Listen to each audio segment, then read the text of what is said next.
You're listening to Unsavory, where true crime meets food.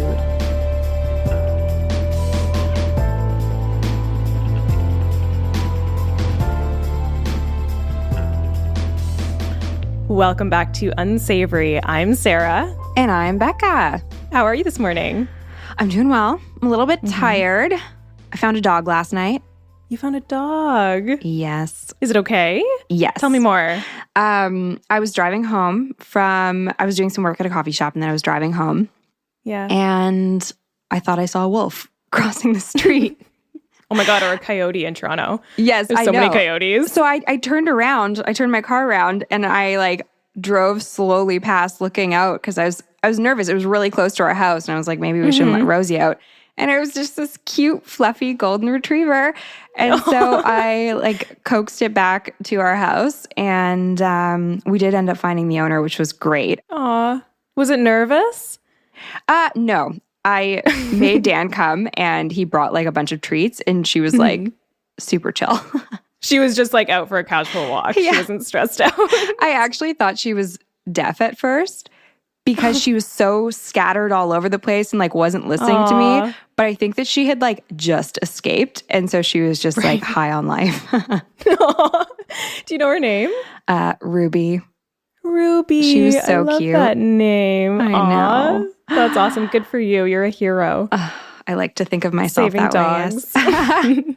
Anyways, how are you today? I'm good. I'm tired. I'm so excited about this story, though, that I'm going to power through, and it'll wake me right up because nothing wakes me up like a good scandal. Oh, me neither. So today, Becca's going to tell us all about how our amazing bodies are constantly working to maintain a tight pH balance. Last week I asked you about alkaline water and if you've ever tried it. So we'll do some myth busting today about alkaline water and alkaline diets. And then I'm going to share the story of a convicted medical fraudster who made tons of money selling fake medical cures, pseudoscientific diets, and dangerous supplements to people mostly with cancer. Oh my goodness. I didn't know he was convicted. Multiple times. Wow. Okay. Yeah. It's funny. I feel like I'll hear about these things, these different types of diets, and then they just drop off the face of the earth. And because I never followed them, I used to not keep up with them. But now that we have this podcast and now that we're in the food world, it's so friggin' interesting to go back and learn about all of these quacks. I know. Totally. And this information actually wasn't the easiest to find. I had to piece it together from so many different articles. And you'll see, but all these different convictions are over a really long time period and always for shorter periods of time. And so I feel maybe each one wasn't that sensational, but when you look at the whole picture, it's how the heck was this allowed to happen? And some of this guy's ideas, I feel have had staying power on social media and in fad diet circles. Not the whole thing, but ideas from it. Like the alkaline water. I think the alkaline water, chlorophyll. Yeah. So I think we should just do it. It's a big story. Yeah. Let's do it. Let's dive in. Okay, cool. The information in this podcast is for entertainment and educational purposes only. If you're interested in medical nutrition therapy or personalized nutrition advice, please talk to a physician or registered dietitian in your area. If you have a history of disordered eating, be advised that nutrition details will be discussed and take the steps you need to protect your recovery journey. All the citations and relevant links for anything mentioned in this episode will be in our show notes on our website, unsavorypodcast.com. This podcast may contain coarse language, mature subject matter, and content of a violent or disturbing nature. Listener discretion is advised. This is an independently produced podcast. If you'd like to donate to the podcast, you can sign up as a donor through the Patreon link in our bio. If you could rate, review, follow, and share our show with your true crime and food-loving friends, that would really help us out, and we will be forever grateful. All right. So this intro is a bit sciencey, but it's also so freaking cool. I feel like our bodies are so cool. They are. I honestly, every time I learn more, I knew the majority of this from our undergrad courses, but every time I learn more about the body, I'm like, man, it is the coolest thing. It's doing a lot of stuff for us all the time. Yes, definitely. It's pretty cool. All right. So to start, I'm going to tell you a bit about why pH is so important. So pH basically tells us the chemical conditions of all solutions. So solutions like our blood, which is very important, or the acid in our stomachs, and also things like rainwater or the solutions within our food. When it comes to the pH of our body, it can play an important role in like the behavior of chemicals or microbes in many biological functions like digestion and in many disease states or even in treatments. So do you know what pH stands for? No, I don't. I feel like I should, but I don't. Honestly, like you don't need to know. It is kind of interesting. So it stands for potential or power of hydrogen. Okay. So pH, yeah. That makes sense. And I mean, I'm guessing a lot of people listening know pH is kind of like the scale used to measure whether something is an acid or a base. Mm-hmm. But what actually makes something an acid or a base is the presence or lack of hydrogen ions. So acidic solutions have more hydrogen ions and a lower pH because they have less potential for hydrogen because they already have hydrogen. Does that make sense? It does, yeah. Yes. Totally it does. So then basic solutions, they have more hydroxyl ions and they actually take up or collect hydrogen ions in a solution. So they therefore have like a higher potential for hydrogen and therefore a higher pH value. Makes sense. Perfect. So the pH scale goes from like 0, which is acidic, to 14, which is basic. And right in the middle of this scale, we have 7, which is like a neutral pH. And this means that the acid and base proportions of the solution are pretty well balanced. When it comes to health and wellness, there's so much fear-mongering and misunderstanding about maintaining pH balance or homeostasis in the body. And I know you're going to get into this like a little bit more, but I had one example from when I was doing my research for this episode. I came across like a website for a pretty like well-known bottled water company, who I will not name here for legal reasons.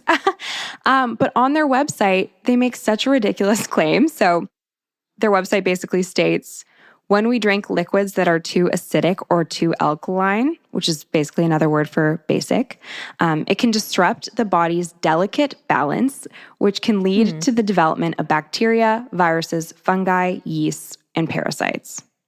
They needed a dietitian on their team. I know. It's fear-mongering. It's fear-mongering for sure. Okay, so like the disruption of our body's pH can be very dangerous to the point where it could potentially be lethal. But if it were that easy to change pH, we would literally all be dead. Yeah. Especially if like the pH of something as neutral as water could throw off our body's like pH balance. Because water is like right in the middle there, around 7. Sometimes it's actually just like a little bit more alkaline naturally. Mm-hmm. But like for instance, if we ate like a salad that had a lemon vinaigrette, which is pretty acidic, both lemon and vinegar, our blood wouldn't like suddenly become acidic. That's just not the way that it happens. So in healthy individuals, diet has a very minimal, if any, effect on the blood or extracellular pH. Totally. Yeah. So I just think it's so annoying that that water company put that on their website, because then people are going to think they need to know the pH of the liquids that they're drinking.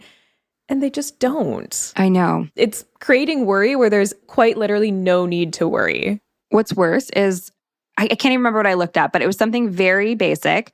And it was one of the first, I was one of the first results that came up for my search. So they're clearly highly optimized, like their website's optimized. And it's one of the first results that people are going to see when they look that question up, which is very frustrating. That makes me sad. I might report their website somehow. To who?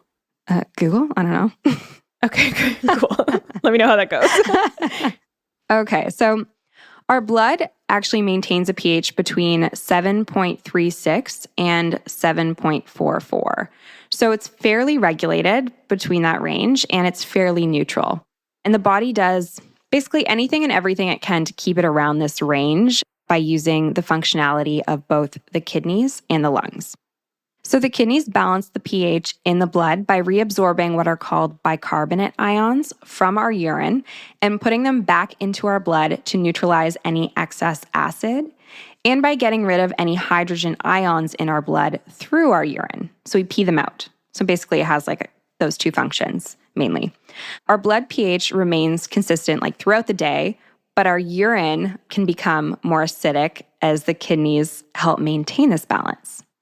The lungs then pump out the bicarbonate ions that have bound to the excess acid, as well as the waste product from our cells, both of which become carbon dioxide. Are you still with me? Yeah, I am. Okay. I'm following. I know, it's very sciencey. Anyway, CO2, so carbon dioxide, is a bit more acidic. And as I said, it's also created when our cells use oxygen. It then travels through our blood and then out our lungs. And our brain monitors this entire system, and it makes you either breathe more or less depending on the rate in which your cells are working and the excess CO2 in our body. That is so cool. I feel like most people don't think about the lungs being involved in this. I know.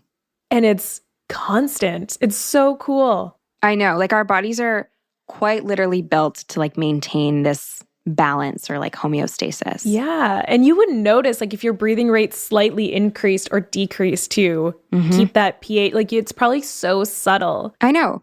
And then I think about like when we're doing physical activity, obviously we start breathing more because our body's working, our cells are working a little bit harder. Yeah. It's very interesting. So there are just a few instances where this whole situation might not be the situation. So like if you have a serious medical condition affecting the lungs or the kidneys, this might be a little bit out of whack. So there are two types of pH balance disorders. So there's alkalosis and there's acidosis. So alkalosis is when the blood is too basic or alkaline, and acidosis is when the blood is too acidic. So if either of these conditions are the result of a lung disorder or breathing issue, they're referred to as respiratory. So respiratory alkalosis or acidosis. If the condition is the result of kidney malfunction, it is referred to as metabolic. So metabolic alkalosis or acidosis. And now I'm just going to take a couple minutes to discuss metabolic acidosis, which, as I just said, is like the buildup of acid in the blood due to some type of kidney malfunction. So some of the more likely causes of this condition include a buildup of sodium bicarbonate in the blood due to extreme instances of things like diarrhea or vomiting, a buildup of ketones due to lack of insulin, a buildup of lactic acid due to some cancers or misuse of alcohol, and renal tubular acidosis, which is where like the kidneys kind of hold on to the body's acid and they don't release it like back into the bloodstream. Interesting. So metabolic acidosis can also be the result of ingesting certain chemicals. So like methanol, antifreeze, or very large doses of aspirin can result in this. All of these are super serious conditions. I mean, it's the same condition, but instances. And they can result in symptoms like exhaustion, more vomiting, diarrhea, and in the most severe cases, coma or death. So like if someone's experiencing even a slight acidosis or a slight alkalosis, like they're going to know. You're not going to be walking around with like an acidic body and just going about your daily functions. Like it's really limiting. Yeah, you will definitely know. You'll be in the hospital. Yes. I don't know what it is, but since like my very first biology class, I always feel like the acidic side should be 7 to 14 and the alkaline side should be 0 to 7. I know. And I like can't shake it. Even I've just there, I always thought said that too. something. And I'm like, why is like acidic should be higher and bigger and like the bigger number, but it's not. It's the tinier number. Yeah, because basic sounds like it should be like 0. Less. Yeah, less Yeah. than. I can't shake it. I'll never shake it. I have to like think about it every time. But just okay, if you think about basic, like it's searching for hydrogen, like it needs something else because it's so basic. True. Okay. And so its potential for hydrogen is higher. So it's a high pH. Okay. But yeah, I feel like just like based on that list that I just mentioned to you, like I didn't name any acidic foods that cause metabolic acidosis. The closest thing to food was like a very large dose of aspirin, which like a normal person wouldn't be taking anyways. Yeah. But I'm gonna leave it at that. And I'm just gonna sum up this intro because I feel like you're gonna take it away. But there's currently like no evidence that food or drink alone can significantly impact the pH of the blood in healthy individuals. So our bodies are literally designed to keep us alive. And if something is out of whack with our pH system, we'll know. So things like slightly less or slightly like more alkaline water are quite literally the least of our worries. The least of our worries. Oh, that was good. That was a perfect segue. Oh, good. You set me up absolutely perfectly. And I think it's so freaking cool how our bodies are always working to protect us, to keep us safe and balanced. And it's definitely good to know that we don't need to be scared of water or buy alkaline water or follow an alkaline diet. Hear me out here for a second. Okay. You know, like the whole 0-calorie food trend and how your body is like working off these calories, like celery, for instance? Yeah. I mean, that's all BS. We know that. Yeah. There's no such thing as a 0-calorie food. But I just find it so interesting that we'll pick things like that, where it's like, oh, our body's working so hard and it's burning off all these calories. But in the instance of like acid in our body and like having something that's more acidic, our body is also working to get rid of that acid. Totally. Do you follow with what I'm saying? Yes. And I think it's so bonkers that like diet culture will focus on like 0-calorie foods because like our body is working to get rid of them. But when it comes to acid, it's not focusing on the fact that our bodies are amazing and working off that also acid. doing work. Yes. Yeah. And same with things like regulating our temperature. Yes. Like there's so much going on behind the scenes in our body that requires work and energy that we just don't think about. Like our brains right now as we have this conversation. Right now. I'm breathing. I'm blinking. Like there's all these things.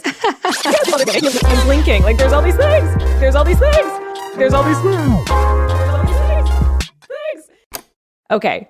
So today, I'm just going to dive in because this is the longest part and I trimmed it down from 13 pages to a reasonable amount for this podcast. I can't believe that. I know. It was wild. I had to take out a lot of my ranting and raving, which is probably for the best. I feel like there's going to be some tangents where you just rant anyways. All right. I'll be quiet now. Okay, so today I'm going to tell you all about the author of The pH Miracle, aka The Quack That Won't Quit, Robert Oldham Young.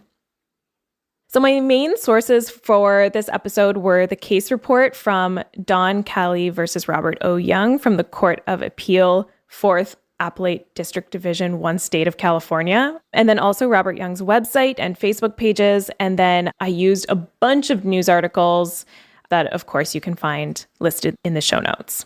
There's actually not too much information online about Robert's childhood and upbringing, which reminds me of Gwen Shamblin from last week. Weird. Yeah, I'm like, why are these childhoods a mystery? Born in labs, that's why. Yeah. But his website states that he attended the University of Utah on a tennis scholarship and studied biology and business in the 1970s, but he didn't graduate. He then did Mormon missionary work for 2 years, so I think it's safe to assume he grew up in the Church of Jesus Christ of Latter-day Saints. But again, very little info on his childhood, so I couldn't really confirm that. He then allegedly went on to get a doctorate in naturopathy and nutrition from a distance education school that was never accredited by any agency or even recognized by the U.S. Department of Education. It was called the Clayton College of Natural Health, and it closed after a class action lawsuit was filed seeking recoveries on behalf of thousands of former students. What? Okay, you can get a doctorate from like could I just create my own doctorate? Absolutely. And give it to you? Yep. It's called a diploma mill. What? I did not know that. So you can literally buy doctorates for like your cat. Serious. Oh my gosh. So the prosecution at his, spoiler alert, 2016 trial said that his doctorate was purchased from a diploma mill after it was noted that he went from a bachelor's degree that he didn't even finish to a doctorate in about 8 months' time. Oh my goodness. While there's very little information about what he is actually doing today, I was able to find a recent public letter from the Federal Trade Commission, the U.S. Federal Trade Commission, that was addressed to his home in California, where he reportedly lives or lived, you'll understand why, I don't really know later, on a grapefruit and avocado ranch called Rancho del Sol. So, which sounds lovely, but I was also like, aren't ranches for livestock? And a grapefruit avocado would be a farm. And aren't grapefruits super acidic? Lots of questions there, but that is what I found. So Robert's almost complete lack of formal education did not stop him from building a fraudulent but highly successful business based on his strongly held conviction that the basis for all disease is a pH imbalance in the body caused by acidic diet and lifestyle choices. And as Becca just shared, our bodies have an incredible series of mechanisms in place to ensure that the pH of our blood stays within this very tight range. And when it leaves that tight range, it's dangerous and it's very acute. And like we will know immediately if that happens. And there's no evidence in humans that supports Jung's theories about acidity and disease. And most of his theories go completely against what we know about science and biology. Right. Like, I definitely agree with the fact that, like, a pH imbalance might either lead to or be an indication of disease. But if we blame it all on diet and lifestyle choices, that's just not feasible. It just doesn't make sense. Like, I feel like your body wouldn't be functioning properly if diet was affecting your blood pH. Totally. And also, like, when we eat something, I think I say this later, but I'll just say it now. When we eat something, it goes into our stomach, which is an acidic environment. So acidic. No matter what we eat, it goes into this crazy acidic environment. And then when it goes into our small intestine, it gets hit with a bunch of bicarbonate ions and becomes alkaline or neutralized. Yep. Neutralized, probably. I'll fact check if I have to. But like, it doesn't matter what you're putting in because it's going to, like, the body's going to adjust it. Right. So regardless, Jung promotes his alkaline diet, the pH miracle diet, and a wide range of pH miracle supplements, of course, all while sharing his belief that an acidic environment is what causes pretty much every chronic disease. So cancer, obesity, osteoporosis, even the flu, skin disorders, diabetes, even type 1. He really doubles down and basically thinks that everything is due to acidity in the body. And he actually claims that instead of all these different diseases, there's only one disease, and it is an overall acidic environment in the body.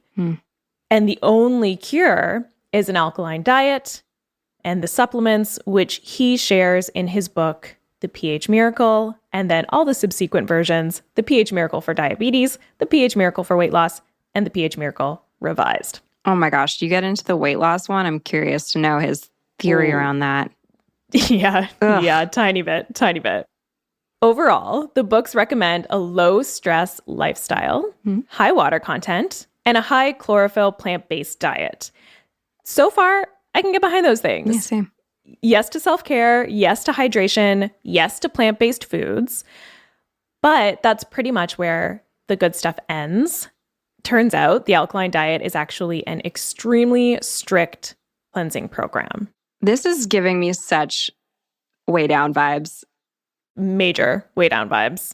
In the 12-week pH Miracle Plan, dieters are told to drink 1 liter of alkaline water, which is essentially water with baking soda, for every 30 pounds of body weight. So that's a lot of water. And to consume a diet consisting of 70 to 80% green vegetables. So that's a lot of fiber combined with a lot of liquid. So like most cleanses and miracle diets, it seems like the secret ingredient here is diarrhea.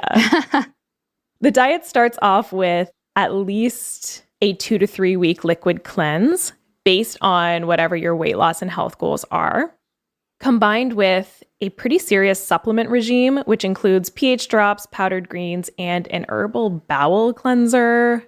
5 days a week of exercise is also recommended, which I would decidedly not recommend while consuming a liquid-only diet. And I would also never recommend consuming a liquid-only diet unless medically necessary. Oh my gosh. I lived with some roommates who all went on like a liquid diet at the same time. A juice cleanse? Oh my gosh. Cleanse.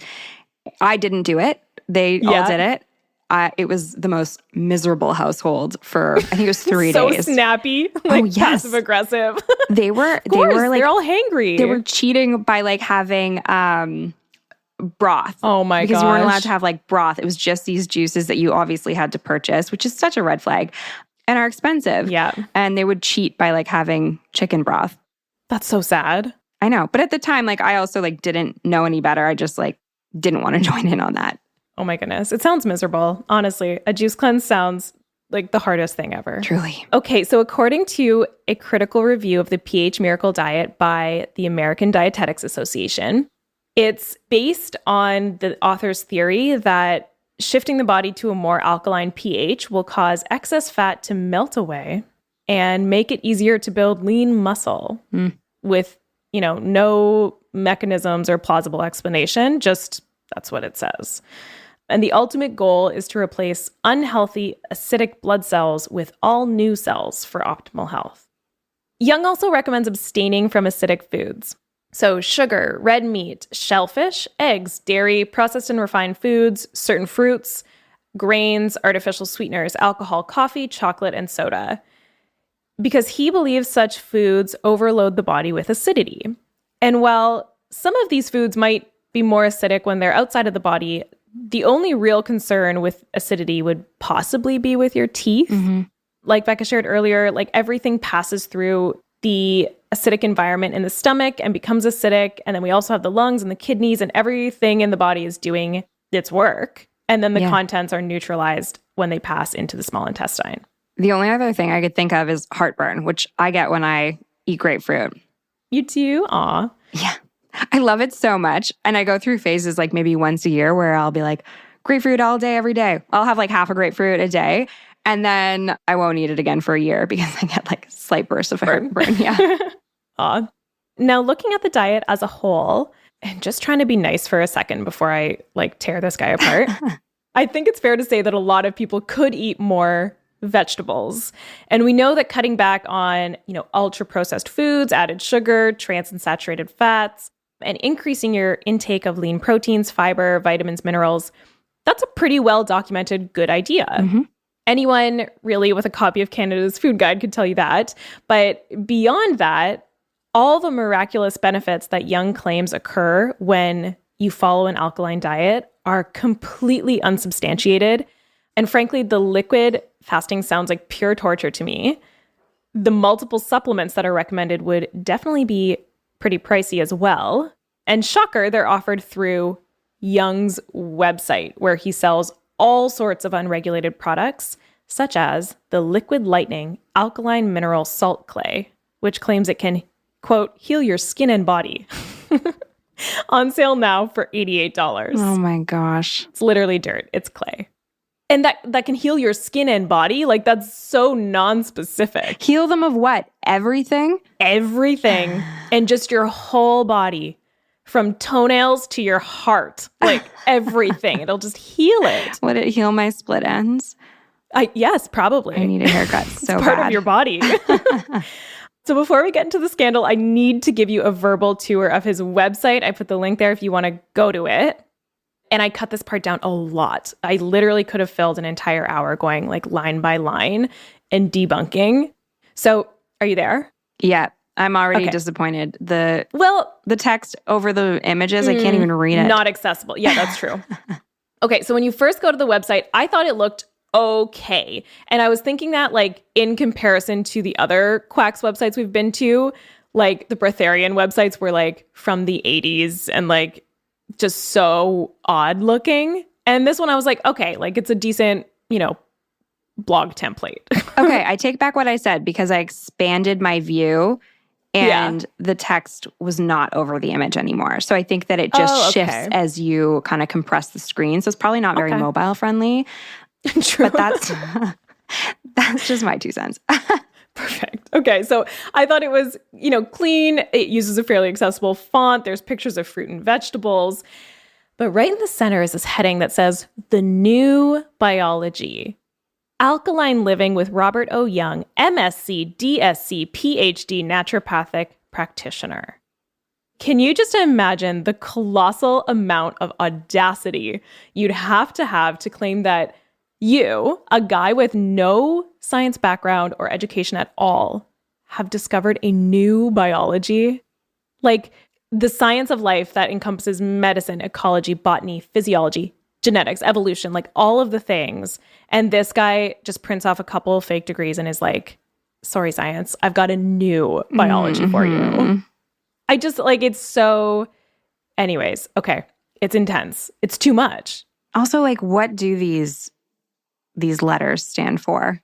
We're going to have an MHSC that's basic. Like, you can't just, what is the legality about like putting letters after your name? Like, could I just do like Rebecca Harris, DM, dog mom? Like, I don't know, like, could you just do that? Yeah, you could.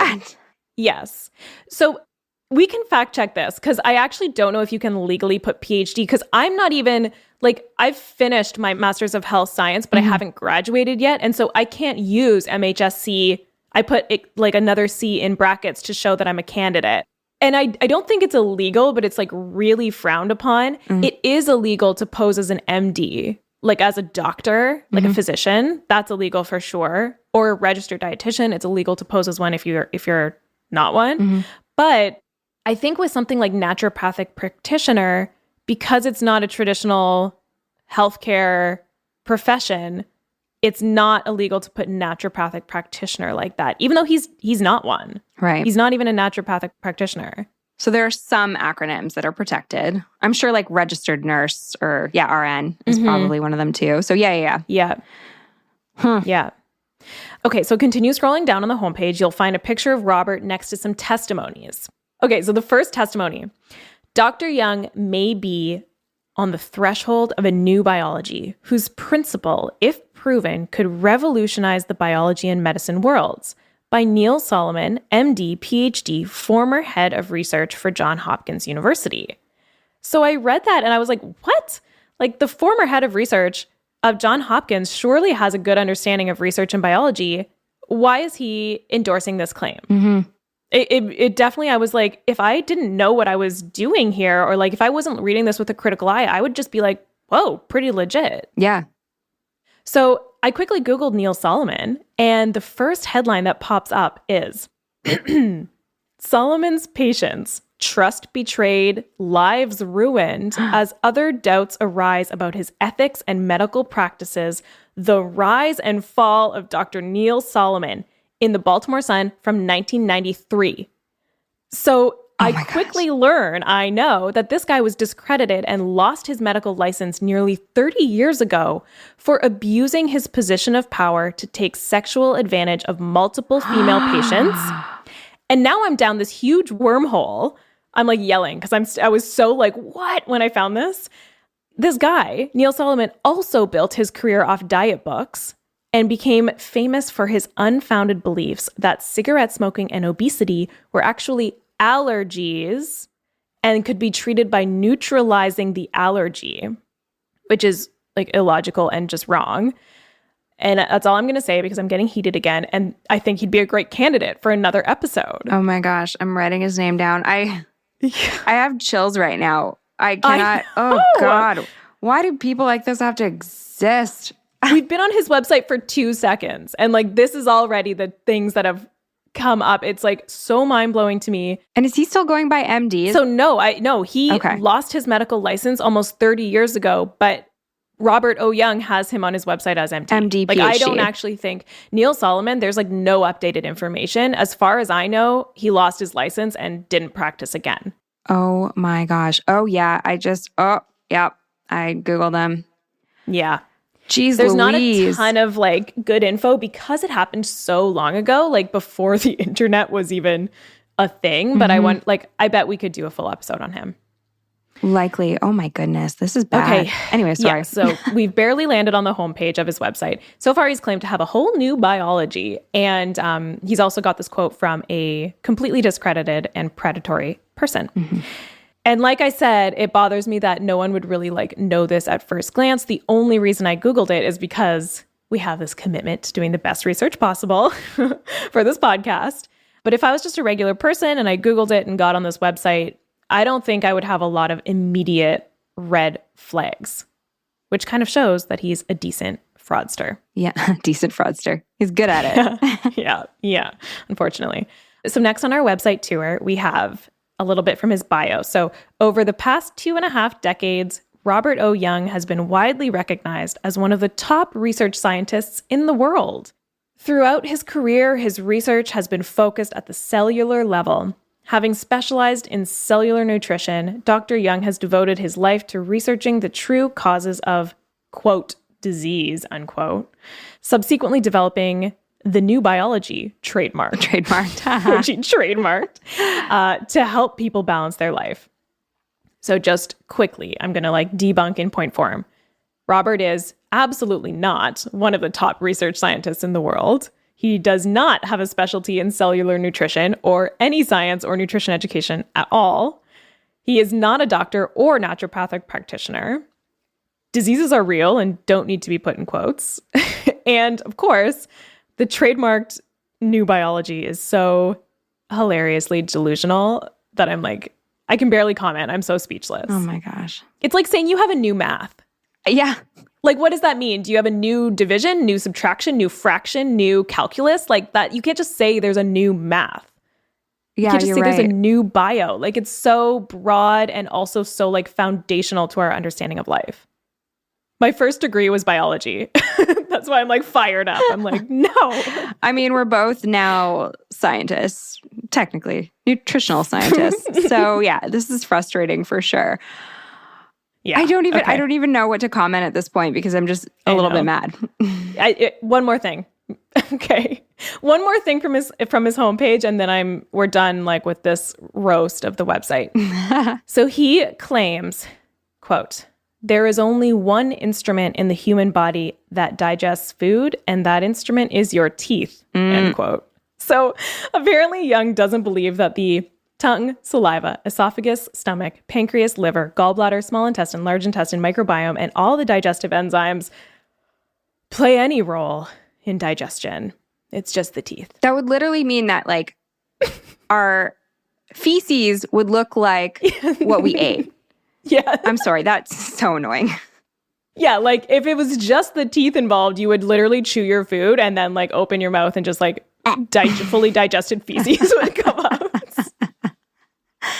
Oh, yeah. What a weird world this man lives in. I know. Okay, so that's enough. We're going to move away from the website because there's a lot more to this story and we could stay there all day. So we're going to get back to the real reason we're here. Scandal. Oh, it's not the website? It's not the website. I know. I know. Okay, so Young's first run-in with the law occurred in 1995 when he drew blood from 2 women and told them that they were ill. So both drawing blood and communicating diagnoses are called protected acts. So you have to be a physician or a nurse or have a special medical directive to perform them. So as dietitians, we can't draw blood and we can't communicate a diagnosis. That has to come from the physician. But for instance, we can prick fingers. Because we have medical directives. Yes, we have a medical directive to do that. But yeah, it's very, very structured. And it's obviously there to protect the public. Yes, totally. So he did that. He drew blood. He told them that they were ill. And then he prescribed and sold them herbal products to treat their illness. And there's almost no information about this trial online. It happened in 1995. But Young did face 2 third-degree felony misdemeanor charges. And he pled guilty to a lesser misdemeanor charge. And I'd love to unpack this more, but frankly, there's no time. So we have bigger scandals to get to. But that's the first, almost 30 years ago, 1995 is when he was first charged with a misdemeanor. Wow. It sounds like we could have made this one a 2-parter. Jeff suggested that, and I was like, no, we have to squeeze it into one. Okay, so next up in 2001, Young was faced with another misdemeanor charge for telling a young woman to stop her chemotherapy treatments and use his super greens powder instead. He was then arrested when an undercover agent went to see him, and Young analyzed her blood and prescribed a liquid cleanse. And so then he was kind of caught, analyzing the blood, giving a prescription, essentially. What a brave undercover agent. Allowing him to take her blood. And being subjected to a juice cleanse. Yeah. And at this point, a judge ordered Young to stop drawing blood or risk being denied bail. but the charges were eventually dropped because the prosecutor didn't think there were enough victims willing to speak up against him to get a conviction. Oh, I'm so sorry. Oh, it's okay. Oh, I'm so sorry. Oh, I'm so sorry. Good. Yep. Shortly after this, Young moved to California because he allegedly thought California might have a more tolerant attitude for, quote, dietary researchers, unquote, such as himself. And that's when he set up Rancho del Sol, his new treatment center, and the avocado grapefruit ranch. That's kind of confusing that I mentioned earlier. What is the pH of a grapefruit? I'm looking it up. I don't know. It's between 2.9 and 3.3. That's super acidic. So for somebody who's like preaching that you should like eliminate or limit the acids in your food, I know that it's supposed to like, I don't know, his claim is that it changes in the body and yada, yada, yada, which is partially true. But yeah, that's a very acidic food. I know. And to be completely honest, like I don't know how true the grapefruit ranch is. I think that came up once in my reading, but I'm just like clinging on to it. I was just like, what the heck is a grapefruit ranch? And so, yeah. But he lives on this like ranch treatment center in California, which may or may not have grapefruits and avocados. Interesting. Yeah. Next up, we have Kim Tinkham. And she was a beautiful, vibrant mother of 4 in her early 50s when she was diagnosed with stage 3 breast cancer. So in March 2007, she actually appeared on the Oprah Winfrey Show after she had sent Oprah a letter that had like totally shocked Oprah. So she had to invite Kim onto the show and ask her about this letter. Tinkham had previously watched an Oprah special on The Secret. Do you remember that book, The Secret? No. Okay, so it was like a really big deal, I want to say like 10, 15 years ago, but it was just all about like the secret to life being the power of positive thinking and like whatever you think about and believe, like you will attract. And I remember I tried to read it when I was like, I hate this book. It's not true. Like it was literally about like, oh, if you just really want that car or that career, like just think about it. Just enforcing toxic positivity. Toxic positivity. And like, yes, I think you can kind of like think about the things you want and like, you know, I think it's a good tool to think positively, but I don't think it like changing your life is so simple as constantly thinking about like the things that you want. You know what I mean? For sure. Yeah, it's basically like manifestation. It is. Which I feel like is like good to some degree. It's good to have dreams and to like think about them. Yeah. Yeah, I don't want to like totally, you know, take a dump on manifestation. Undigested I like dump. never say that. Yeah. But yeah. Anyway, so there was this Oprah special on The Secret. And then shortly after seeing this special, Kim Tinkham received her diagnosis of breast cancer. So like that was fresh in her mind and she had this diagnosis. And so she wrote Oprah this letter saying that she had spoken to 3 different doctors who had all agreed that she would need a partial mastectomy of the right breast followed by additional treatment. So like radiation and chemo. And against the doctor's advice, Tinkham decided to forego medical treatment completely and instead heal herself, keeping in mind the teachings from The Secret. So I watched the clip, which is available on YouTube and also in our references. And Oprah said, quote, "I think it's irresponsible on your part not to take advantage of medical treatment because you have access in this country to the most profound medical treatment. I feel that you should use that. You should take advantage of that. And while you're taking advantage of that, you can think positively, think about attracting healing to yourself, think about the goodness that the healing will bring to yourself. But I don't think you should ignore all the advantages of medical science." She's like, yeah, Oprah. Tinkham said she had the utmost respect for the medical profession, but she wanted to make her own choices. And she said that she found a doctor who was willing to work with her to change her nutrition to heal her cancer. And she says multiple times that he's a real doctor that specializes in breast cancer. But the doctor was Robert Young, who we know is not a real doctor at all. Tinkham worked with Young for about 1.5 years. During that time, she adopted his protocols from the pH Miracle diet. In 2018, she publicly claimed to be cancer-free by all medical terms, and shortly after, she passed away from breast cancer. I knew that was coming, but it's so sad. Yeah, I know. And she's really she's young and vibrant and energetic and, clearly believed that she was doing the right thing. There's lots of videos out there, but it's really sad. Yeah. And it's sad too, because a mastectomy may have saved her life. It had the potential to save her life. Yeah. I know. And despite the devastating outcome in Tinkham's case, her appearance on Oprah and her promotion of Young on her own website actually helped boost Robert Young's public image. So even though, she passed away, I feel like that part wasn't really communicated. It was more what had aired on Oprah previously.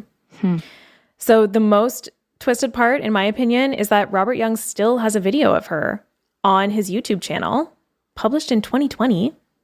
What?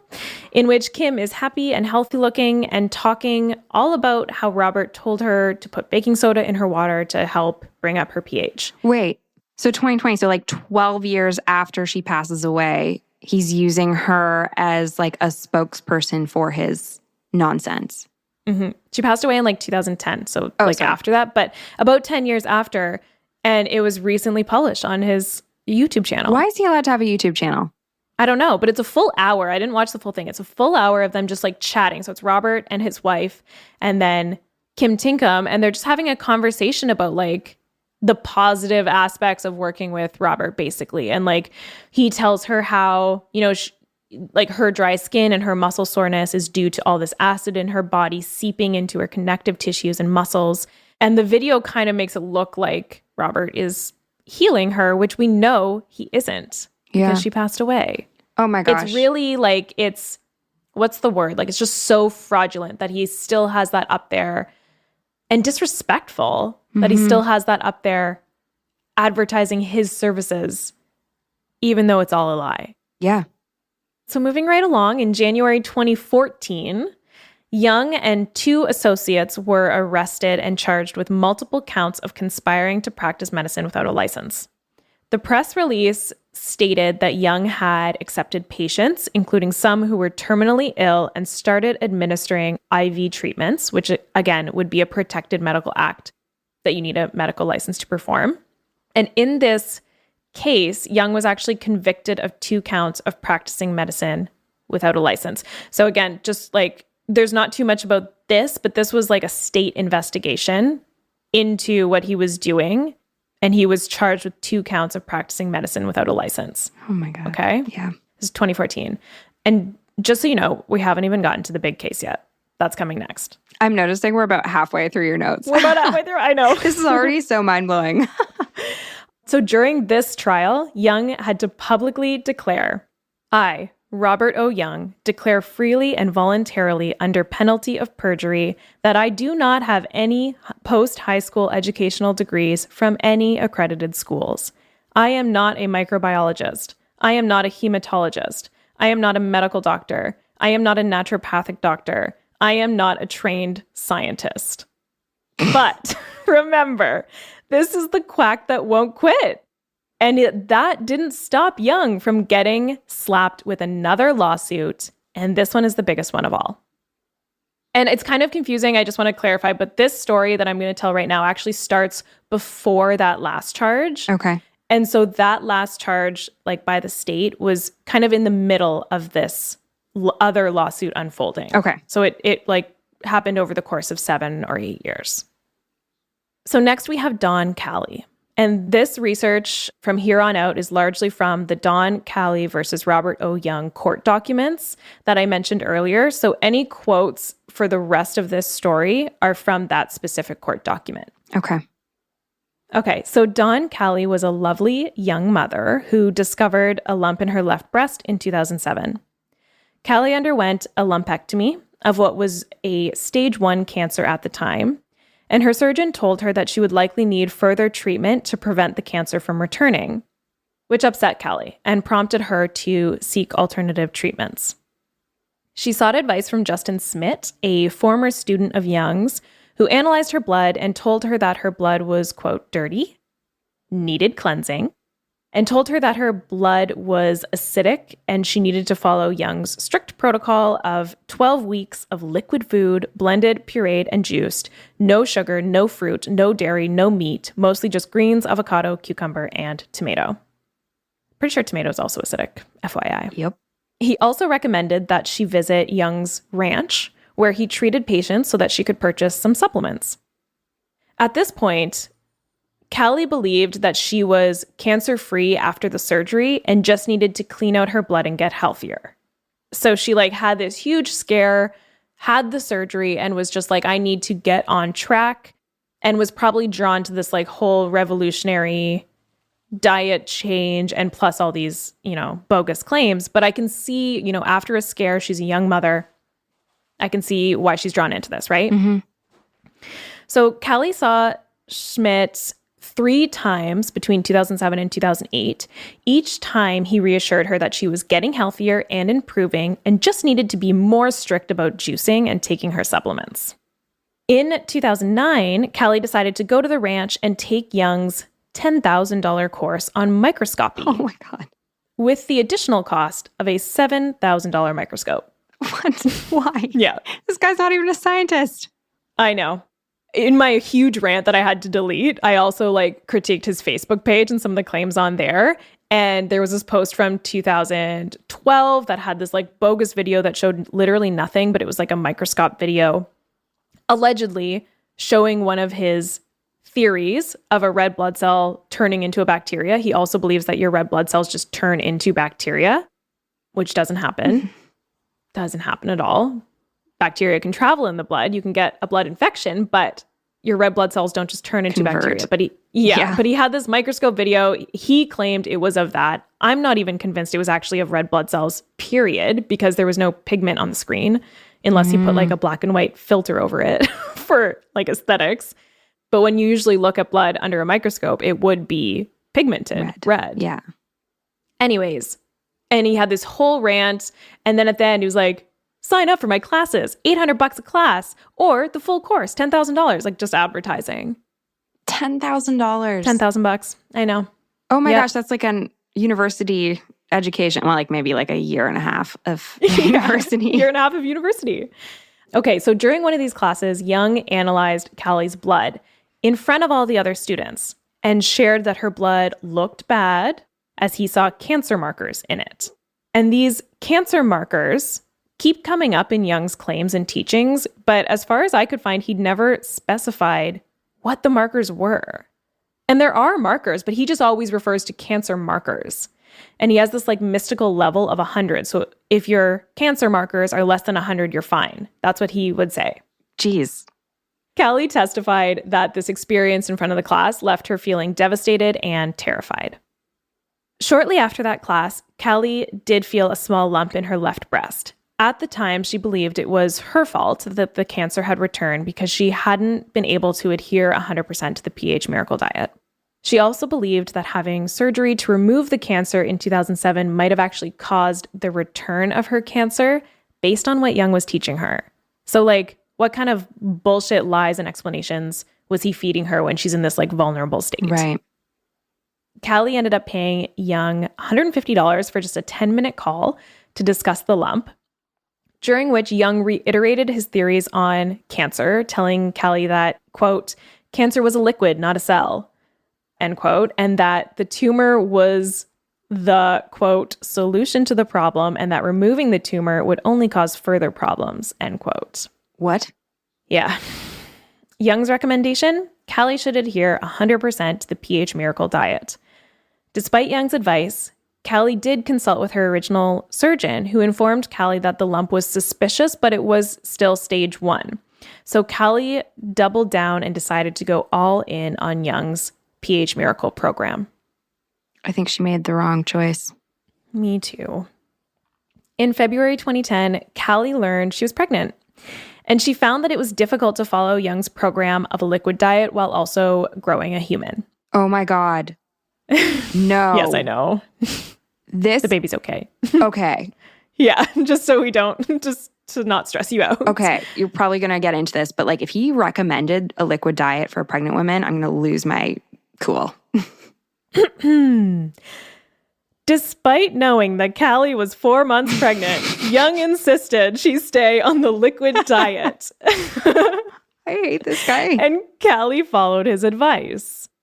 Callie testified that even though she was aware she had a tumor in her breast, she believed it was a symptom and that it wouldn't survive in an alkaline environment if she could just stick to the diet. So Young continued to advise Callie not to have the tumor removed and told her that it was unnecessary to get a biopsy of the lump in her breast, insisting that it would just make things worse. Oh my gosh. Now I know. It's so manipulative. It's so manipulative. And like, I feel like I understand now why your notes were 13 pages long. Totally. Yeah, there's a lot of details I actually left out, sort of. Like, they weren't an important part of the case, I felt. But like, Callie was also at some point like making income from the ranch. So she was really invested in this whole situation. And also, this is another one that I don't think I actually ended up putting in here, but there's another doctor on staff that's like never mentioned in anything, but he was there basically as a front for like purchasing IVs.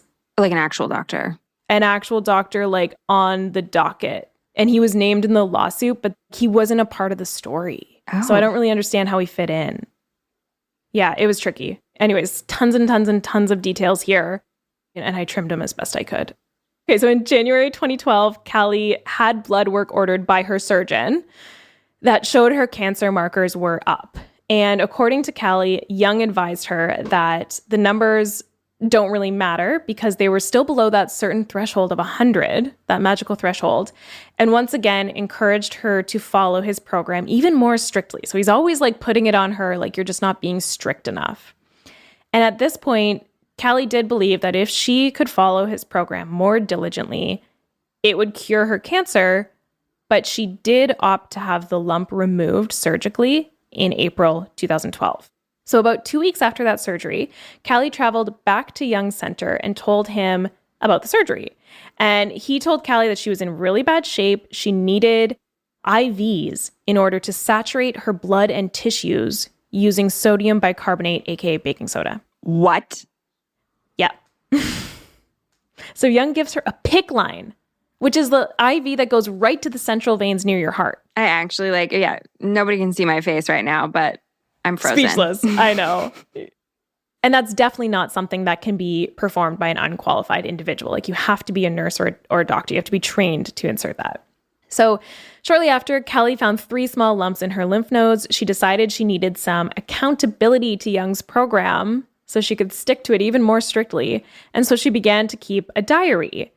And she vowed in her diary to avoid what Young called stinking thinking, which, quote, stinking thinking, which was what he called the thoughts of individuals that didn't succeed in his program. Again, that classic tactic of putting the blame on the individual and blaming it on their mindset or their thoughts or their stinking thinking, which was totally a thing with Gwen Shamblin last week, totally a thing with the breatharian diet thing.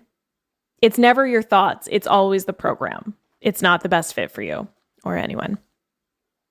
However, if the mindset was all that mattered, Callie would have been cured at this point because she wholeheartedly believed that her chances of surviving cancer were better using Young's program than if she had attempted chemotherapy, radiation, and surgery, which obviously isn't the case, but she really believed it. In her diary entry from March 12th, 2013, she wrote that she had another, quote, kick your ass IV treatment and was experiencing flu-like symptoms and back pain, which is like just such an intense red flag for putting bicarbonate, like baking soda, literally into the veins around your heart. Of course she's experiencing all these symptoms. That's really dangerous. Yeah. Callie's lab results from March and May 2013 showed that her cancer markers were significantly up. However, Young reassured Callie that the numbers weren't that important and blamed the increase on a ginger and turmeric drink that she had recently had. The blood work also suggested heart problems, which Young claimed were because she was drinking unapproved liquids. But Callie said she later learned that the heart problems were actually due to the PICC line that Young had inserted. Okay, yeah, because okay. I have so many thoughts in my head and I don't even know if these are like good thoughts. But when it comes to like, it's sodium bicarbonate that he's putting in the PICC line. Is that a normal thing to like alkalize the blood? Is that a normal thing to do? I don't feel comfortable answering without a fact check. So let's fact check. But I think that's a good question. Fact checking Sarah here. I am, of course, not a doctor, but it seems like the answer here is maybe. So most often, treatment of acidosis is directed at reversing the cause.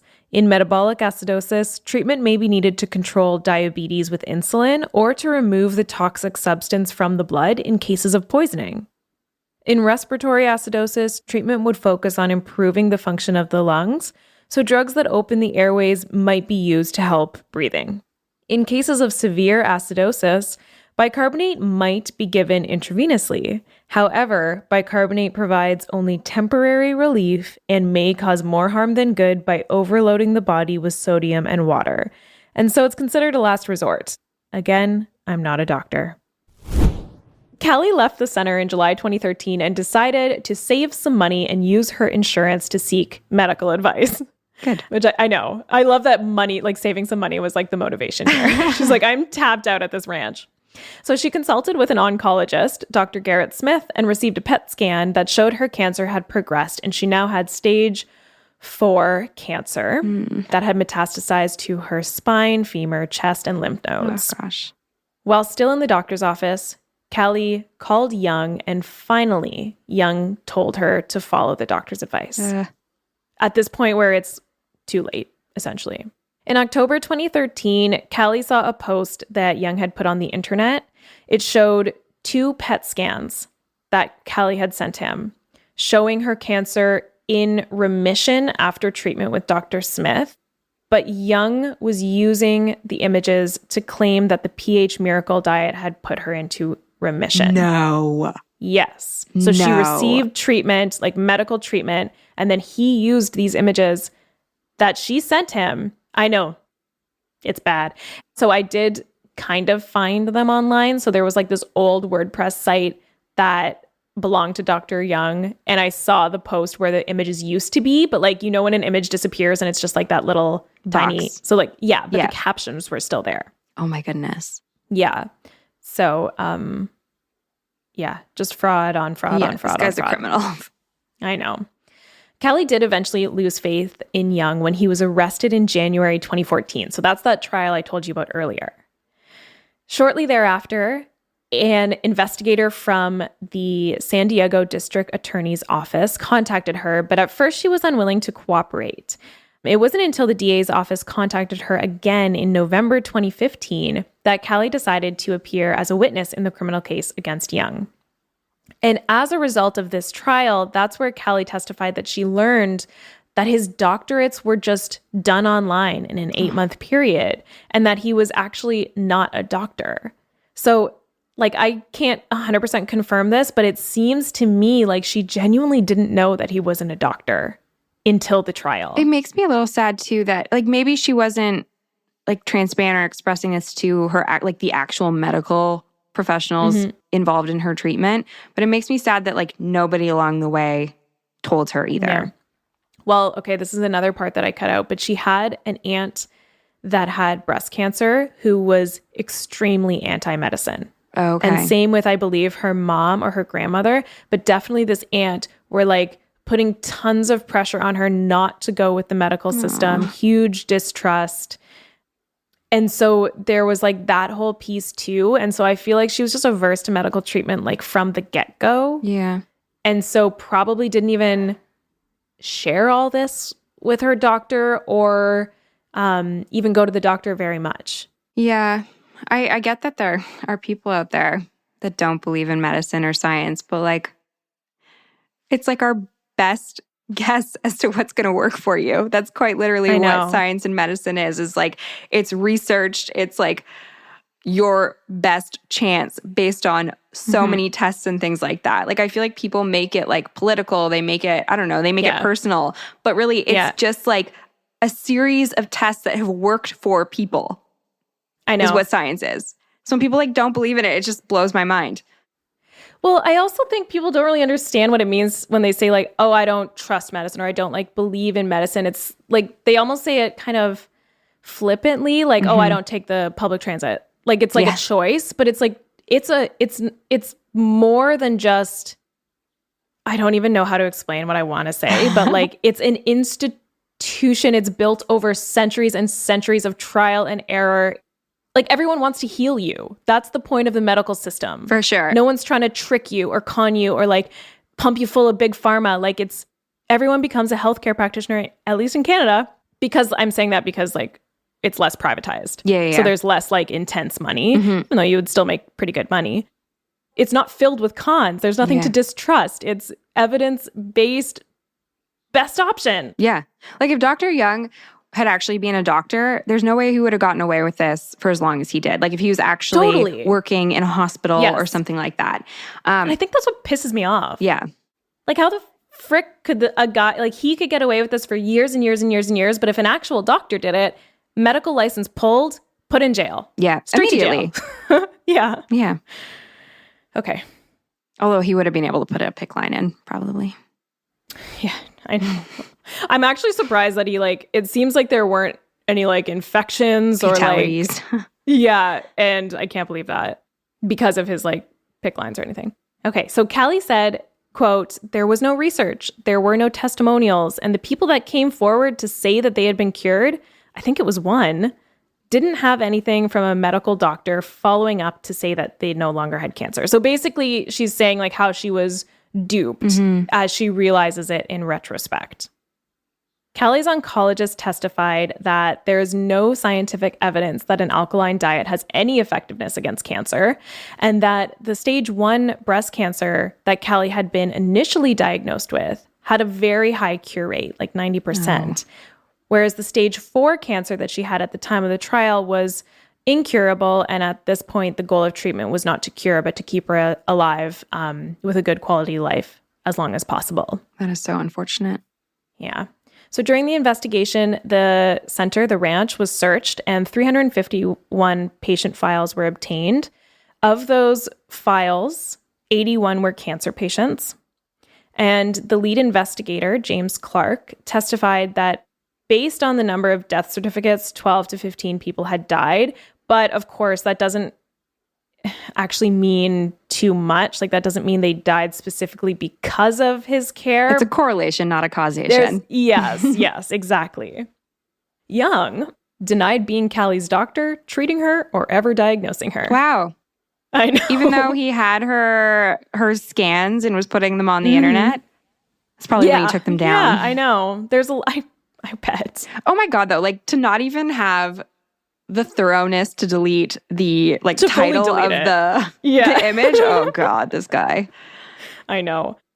So during most of this criminal case, including the trial, Young had been represented by a private attorney, but by the time he was actually sentenced, he was out of money and had to be represented by a public defender.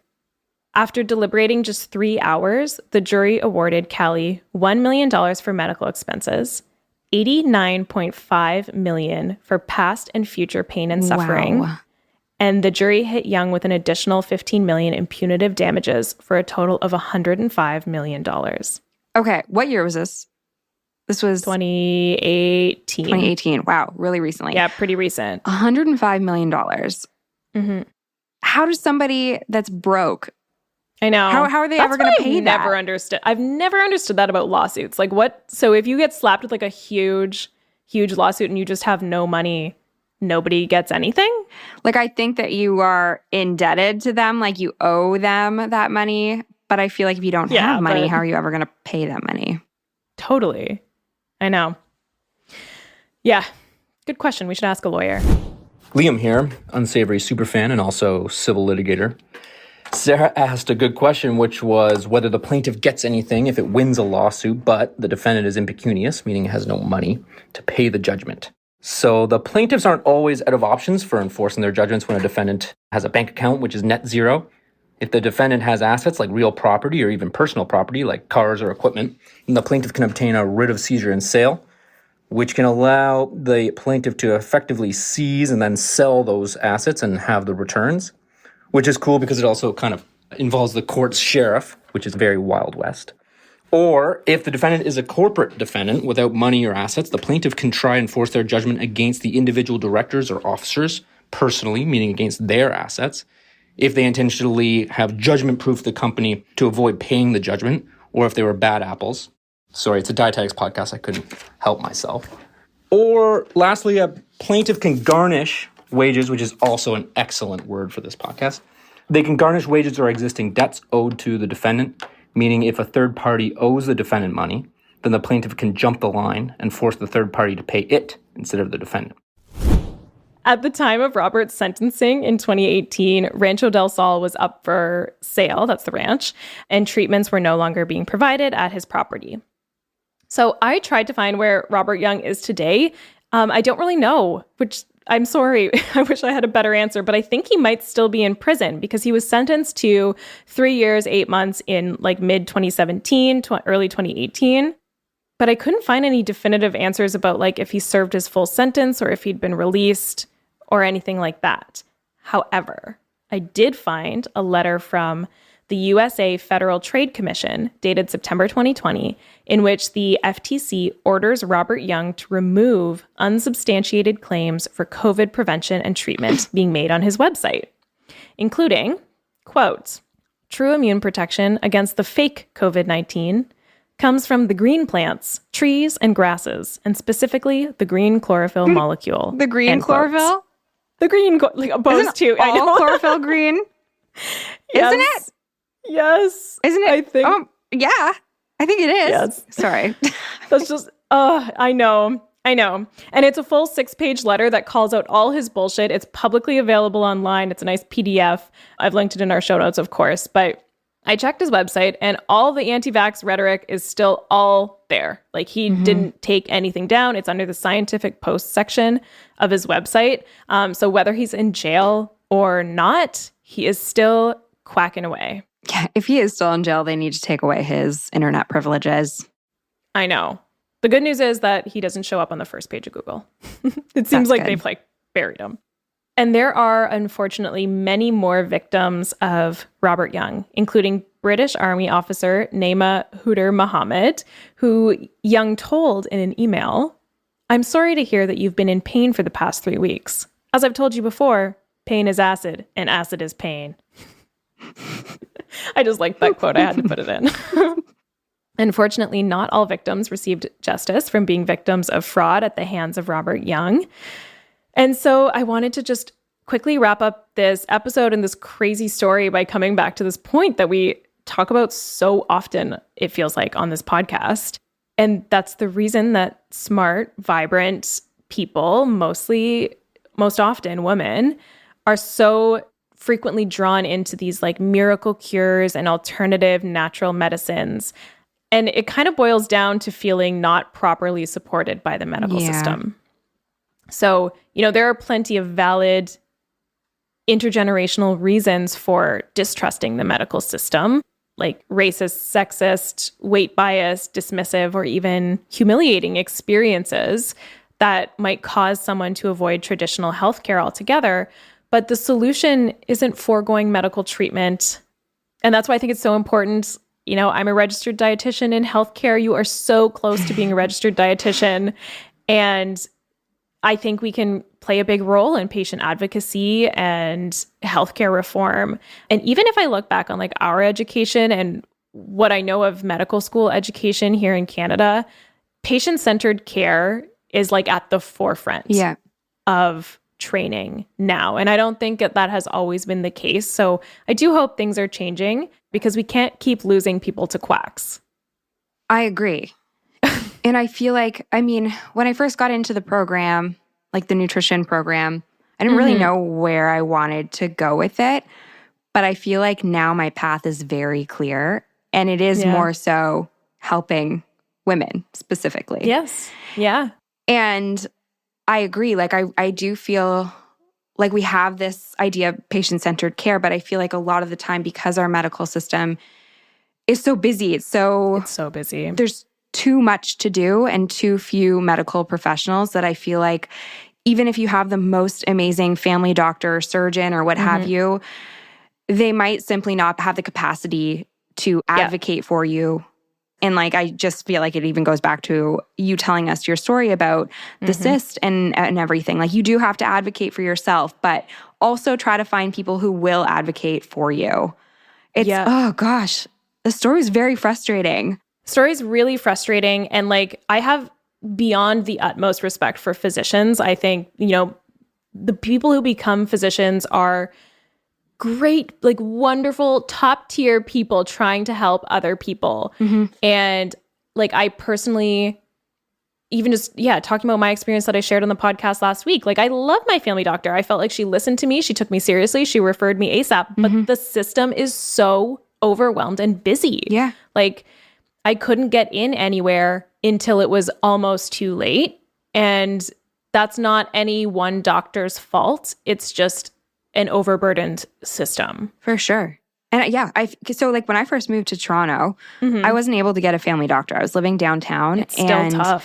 It was so hard to find like a doctor that was available like within my area. And so I would just go to the clinic, like the health clinic and walk-ins. Yeah, walk-ins. Quite literally. Yeah. That's how I would get any medical advice or treatment or what have you. Yeah. And it got to the point, and maybe I'll talk about this on like another episode, where I had like a very scary like medical thing happen to me. And it wasn't until I found a doctor. Anyways, it was like a female issue. I think she possibly saved my life. Wow. And I feel like without her, I don't know what I would have done. That's wild. And so when you're going to like walk-ins, there's no continuity of care. Like no one gets to know you as a patient. And that's so important. Let people can know your medical history. I know. Should I just share the story? This episode's so long already. I don't know if I should. It's such a good story. I don't know. Maybe, quick. Do it quick. Okay, quickly. Let me share my life story.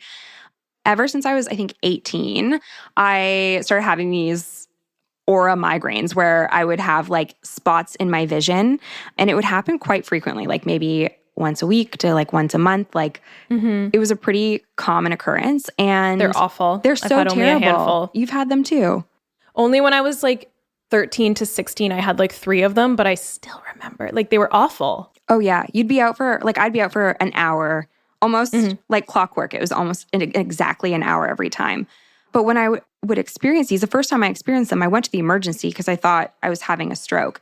And so they saw me, but by the time they saw me, all of my symptoms were gone already. And they kind of not dismissed it, but they were like, it was probably just a bad migraine, which technically it was a really bad migraine. Yeah. And then they kept happening. So I asked my eye doctor about them. He was like, I don't know, it's probably just a migraine. All of this, like I asked so many medical professionals, I can't even tell you. But the issue I think was that it wasn't consistent. Like it wasn't consistently the same medical professional that I was asking about this. Yeah, because totally. I think I was just like, I was going to somebody who could help answer my question, like what is happening to my eyesight during this hour of period of time. But like, because nobody knew my whole health history when I would go to see them, they weren't able to tell me. And it wasn't until, was it 3 years ago now, 2 years ago? It was August of 2019. I was walking home from work and I started getting one of these migraines. I got home and was still experiencing it. And Dan asked me a question and I couldn't speak. Oh my God. I couldn't formulate sentences or words. That is so scary. And it was one of the scariest experiences. And I was like, I think I'm having a stroke. And like, literally like, Dan was like, we have to like get you to the like emergency room, whatever. And we went. Yeah. Basically, they passed off as a migraine again. And I was like, I was like advocating for myself in the moment. I was like, this isn't normal. Like, I couldn't speak. But again, the symptoms were gone by the time I saw them. And so because I advocated for myself, they got me an MRI. They got me in with a neurologist and everything. But at the same time, I was like, I need to find a family doctor because this is getting like a little bit too much for me to handle. Because every time I would see somebody new, I would have to retell the whole story. Right. As to like what had happened. So I found this woman, this female doctor. And I'm not saying that it has anything to do with being a female, but like the majority of the people who I had talked to previously were males. Anyways, I go to see this woman and she looks at my history and she is like, never take your birth control pill again. Yeah. She's like, stop it immediately. Ugh.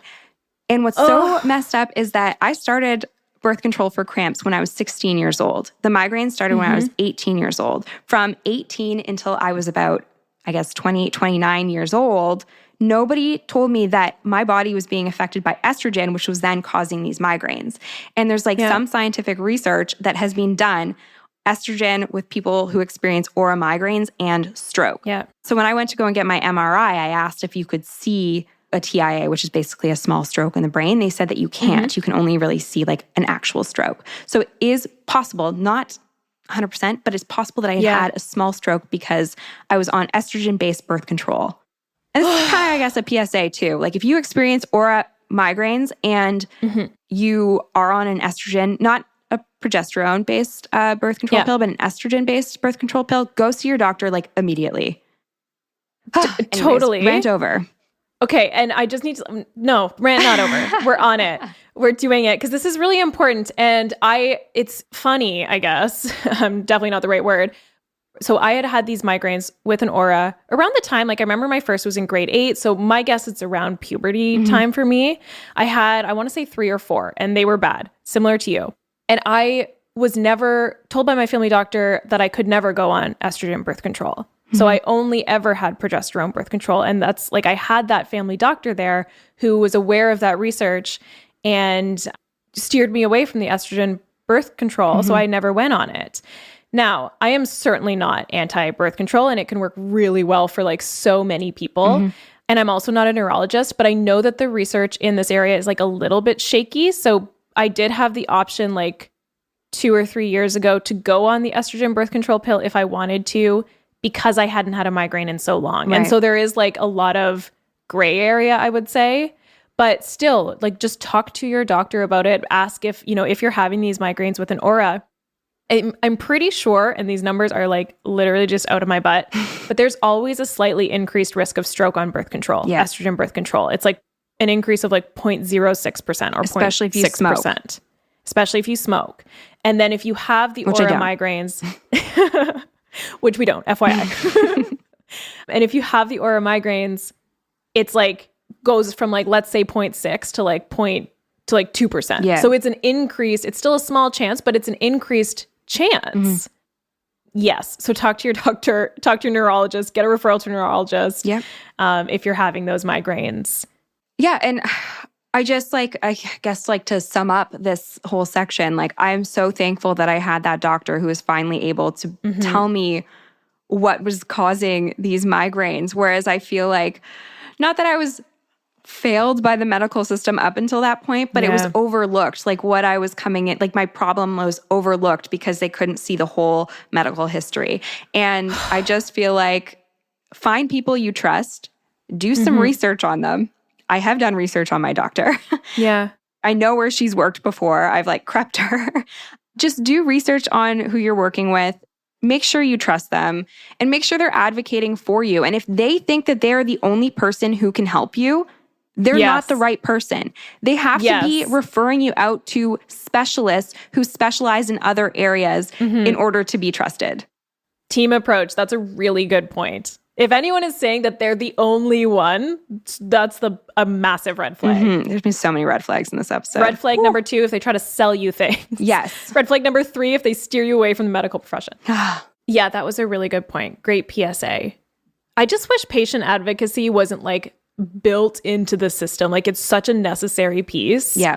Like I wish that we didn't have to be advocates for ourselves. Like I felt that so strongly when I was in the emergency room, like waiting for the surgery. I was like, I need to like start causing a scene so that I can get attention because my pain was like so intense. And I was just like lying there, like imagining like, what should I do? Like, I was like lying on this bed. I was like, should I yell like, doctor, I know. Help. I like didn't know what to do because I was in so much pain and I hadn't seen anyone yet. Anyways, yeah, I wish it was just like a given that you would get the best care and you didn't have to like advocate for yourself. You know what I mean? Yeah. Or that like our family doctors had the capacity to take on like a role to like help project manage your healthcare. You know what I mean? Like that would be amazing. It's just not possible, at least in we would need Canada. like triple the amount of doctors. Yeah. Yeah. Anyways. I wonder what. Okay. Anyways, this is such a rant. We can cover more another day. Do you have a question for me for next week? Do you have an advent calendar? And if so, chocolate? I do not, but if I did, yes. Do you have an advent calendar? I don't this year, but growing up, I used to always have one and always chocolate. Yeah, same. But I feel like my taste buds have changed into my adulthood, and I'm not loving chocolate as much. So I'd much rather wow. I don't know, one of those tea nail polish calendars, something like that. Oh, yeah, that'd be cute. Yeah, I don't have one. Maybe I'll get one. I can't believe it's December 1st. I know. Outrageous. Okay, we need to wrap this up or Geoff is going to, Geoff, our editor, is going to completely murder us. All right. Well, this was an incredible story. Yeah, incredible and it was shocking. And I'm glad it came to the end that it did. And thanks so much for your time. Okay, have a good day. Thank you, everyone. Bye. Bye. Thanks for listening to this episode of Unsavory. You can find all the references and materials used to put this episode together in our show notes at unsavorypodcast.com. This is an independently produced podcast. If you enjoyed this episode, we would love it if you would rate, review, follow, and share our show with your true crime and food-loving friends. If you'd like to donate to the podcast, you can sign up as a donor through our Patreon link in our bio. To keep up to date with the podcast, follow us on Instagram and Twitter at Unsavory Podcast. If you have an idea for an episode or segment, email us at unsavorypod@gmail.com. This podcast was recorded and edited by Earworm Radio. We highly recommend their services for all of your podcasting needs. You can learn more about them at earwormradio.com.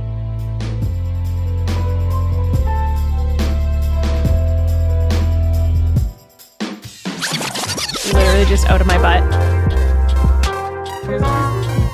Literally just out of my butt.